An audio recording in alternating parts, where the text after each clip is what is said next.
Society has a very strange criteria when it comes to separating between the sheep and the goats. The in group of a society and the outer group of a society. Sometimes that criteria is about hair. Sometimes it's about clothes. Sometimes it's about gender, sexuality, culture, identity. In each phase in the human experience, society sells a narrative that only allows for two characters to feature in the story. On one side you have the enlightened ones, the forward thinkers, the modern man who champions the latest social ideals. And on the other side you've got the villains. You've got the backward, regressive ones who dare oppose the status quo.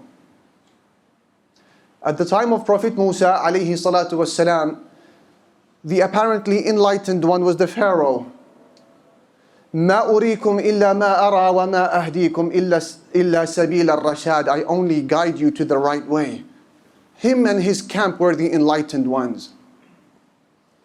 And those who opposed them, Musa alayhi salam and his camp of Muslims, they were the backward ones. They were the ones out of touch with modernity and reality, and they were the villains of that era. A few years ago, during the Bush administration, it was the same narrative. The world was divided into two distinct camps during the Bush war on terror. With us or against us. You're enlightened, or either you are an enemy who awaits enlightenment. Today, it's the same story. Two camps. No space for a third individual to feature in the middle. Either you are the LGBT ally, and thus you are the enlightened one. Or either you are the backward, regressive, closed-minded homophobe who is still waiting for enlightenment. Any society that is not governed by wahi, revelation from Allah Jalla Jalaluhu, the goalposts and the standards will continually move from side to side to keep up with the never-ending appetites and the persuasions and evolving ideas of man. And therefore the time has come for the Muslims to realize that it is impossible to please man, and to realize that pleasing him brings no success,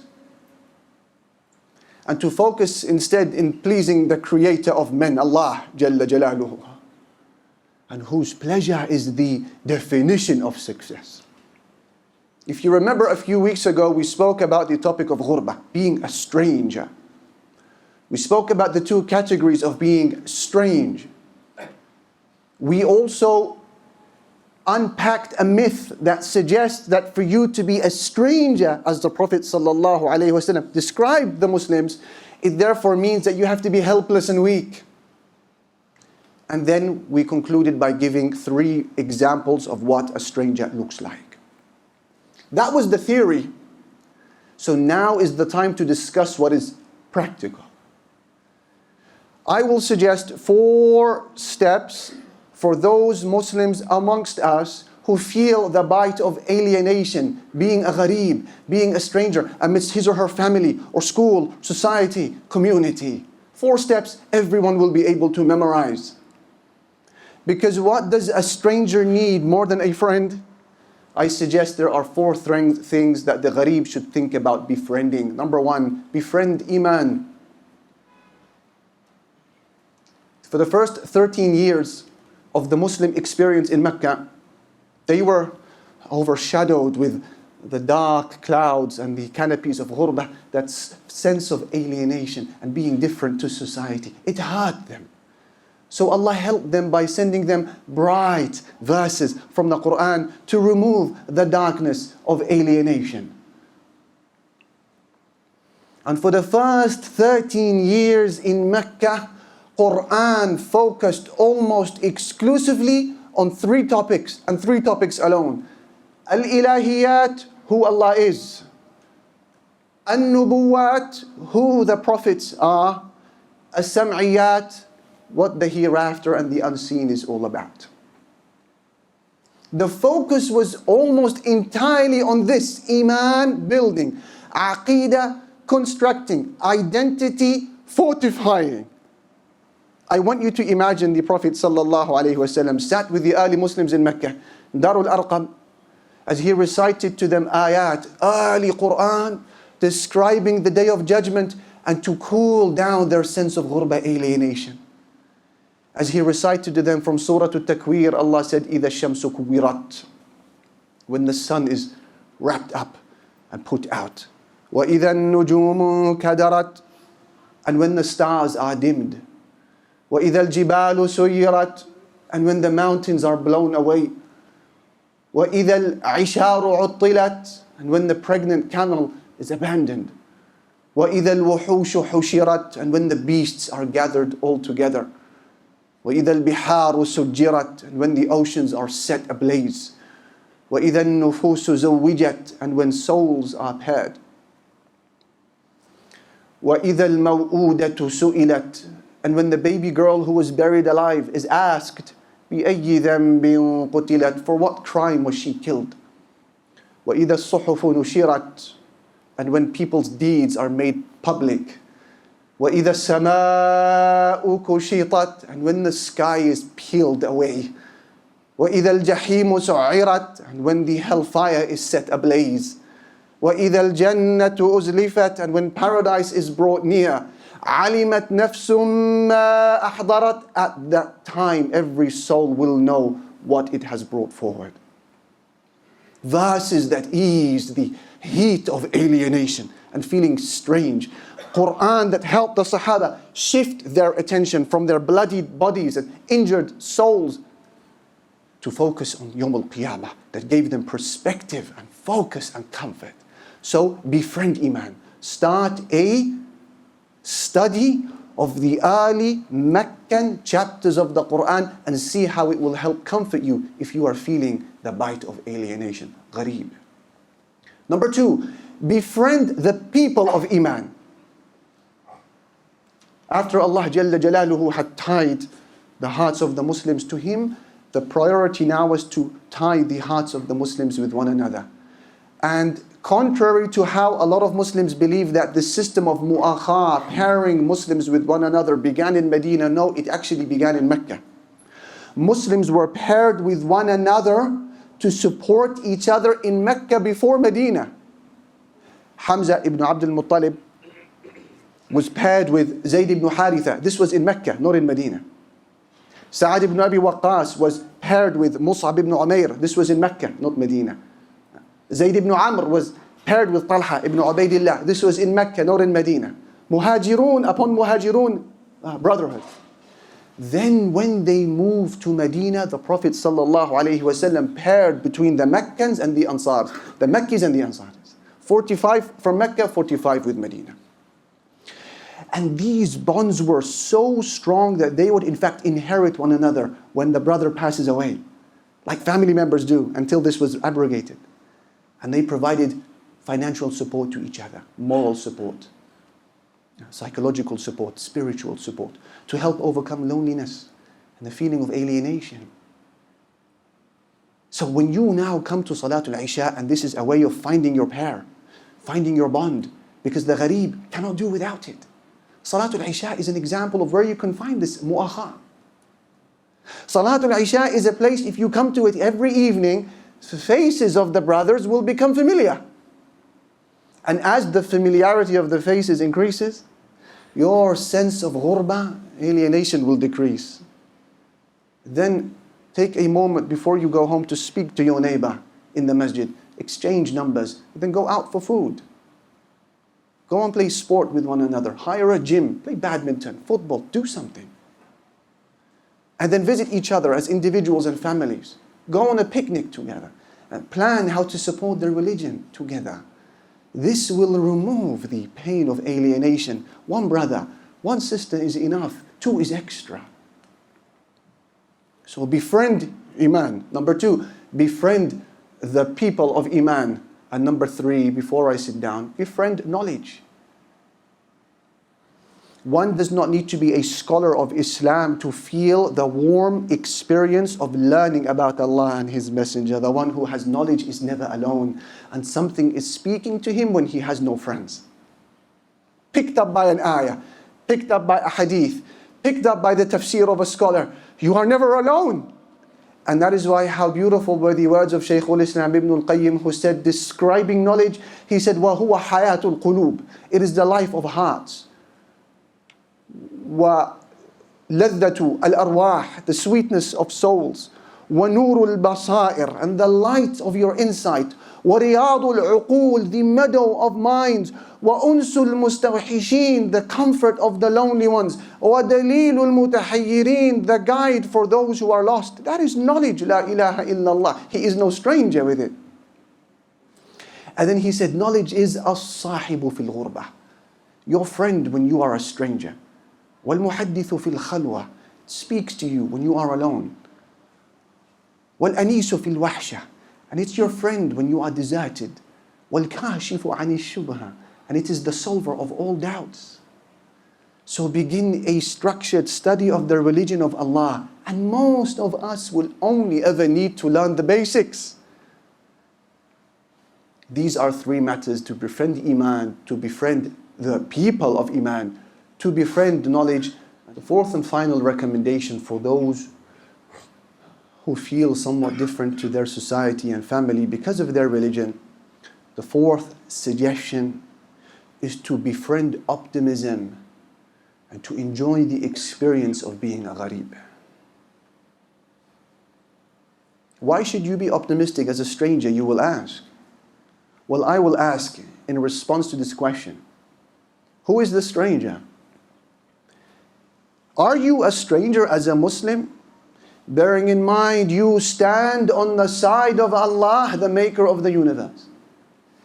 Is your religion a strange religion when your deen is aligned with the religion of the heavens and the earth? Allahu Akbar.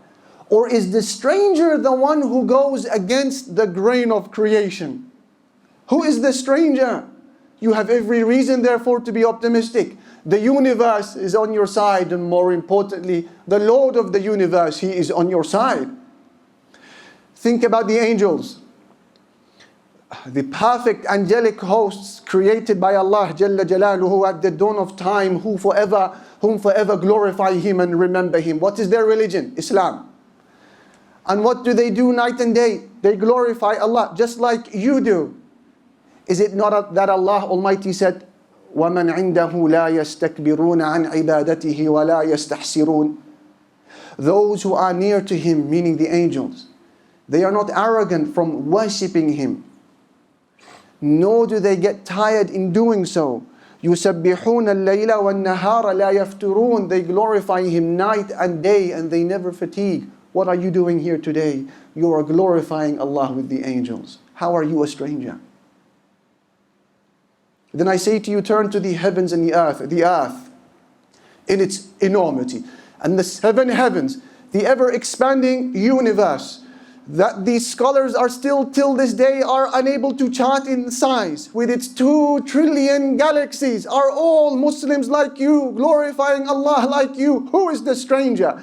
تُسَبِّحُ لَهُ السَّمَاوَاتُ السَّبْعُ وَالْأَرْضُ وَمَنْ فِيهِنْ وَإِن مِّن شَيْءٍ إِلَّا يُسَبِّحُ بِحَمْدِهِ وَلَكِنْ لَا تَفْقَهُونَ تَسْبِيحَهُمْ إِنَّهُ كَانَ حَلِيمًا غَفُورًا. Allah said, the earth, the 7 heavens, everything within them glorify Allah. And there is nothing in creation except that it praises Allah, but you do not understand their praise. Is that what you are doing as well? Who is the stranger in this universe? Thunder and lightning, when they strike and roar and flash, what are they doing but praising Allah as you do? هُوَ الَّذِي يُرِيكُمُ الْبَرْقَ خَوْفًا وَطَمْعًا. Allah said, I am Allah, the one who shows you lightning, causing you fear and hope. وَيُنْشِئُ السَّحَابَ الثِّقَالِ. And I cause the heavy clouds to form.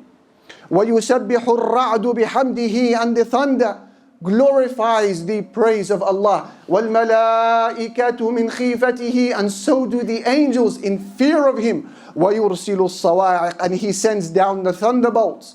فَيُصِيبُ بِهَا مَنْ يَشَاءُ, and He strikes with them whoever He wish. وَهُمْ يُجَادِلُونَ فِي اللَّهِ, yet they argue and dispute about Allah. وَهُوَ شَدِيدُ الْمِحَالِ, yet He is the one tremendous in might. The heavens and the earth does sujood to Allah, prostrates to Him, just like you do. أَلَمْ تَرَ أَنَّ اللَّهَ يَسْجُدُ لَهُ مَنْ فِي السَّمَاوَاتِ وَمَنْ فِي الْأَرْضِ. Allah said, don't you see that everything in the heavens and the earth prostrates to Allah? وَالشَّمْسُ وَالْقَمَرُ, so does the sun and the moon. وَالنُّجُومُ وَالْجِبَالُ وَالشَّجَرُ وَالدَّوَابُ وَكَثِيرٌ مِّنَ النَّاسِ. Don't you see that everything in the heavens and the earth prostrates to Allah? And so does the sun, and so does the moon, and so do the mountains, and so do the trees, and so do the creation, and so do many people. وَكَثِيرٌ حَقَّ عَلَيْهِ الْعَذَابُ. So who is the stranger in this universe?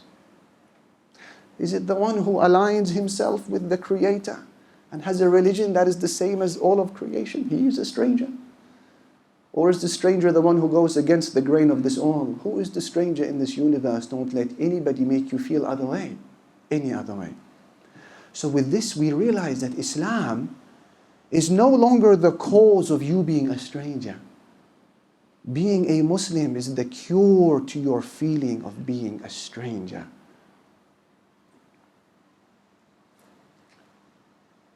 And this was the experience of Uthman ibn Mad'un, who was optimistic. And he enjoyed the experience of being a gharib, even though he was being persecuted.